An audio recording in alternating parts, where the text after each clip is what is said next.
Which of the following is not true? The numbers below 0 are represented with a minus sign in front.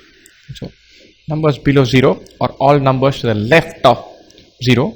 They are negative numbers. The minus 1, minus 2, minus 3, minus 4, minus 4.4, minus 5. Yes, this is indeed true. All negative numbers are represented with a minus sign in front. That is true. Next one, the value of numbers in a number line decreases as we move to the right. Write down the number line 0, minus 1, minus 2, minus 3, minus 4, 1, 2, 3, 4. We go to the right. We go from minus 4 to minus 3, minus 3 to minus 2, minus 2 to minus 1, minus 1 to 2, 2 to 4. Just moving to the right. The numbers increase. If you go from left to right on the number line, the value of numbers increases, not decreases. So this is not true.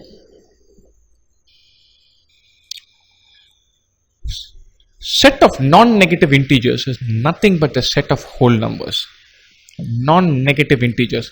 You draw the number line and you put all integers on this. Minus 1, minus 2, minus 3, minus 4, 1, 2, 3, 4.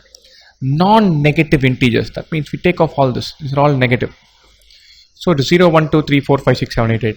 That is nothing but the set of whole numbers. This is indeed true.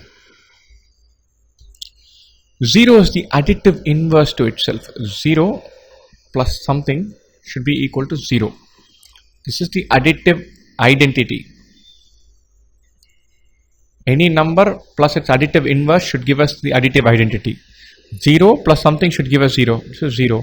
So 0 is nothing but the additive inverse to itself. This is also true. So the first statement is true. The third one is true. Fourth one is true. Choice B. That is the only statement that is not true.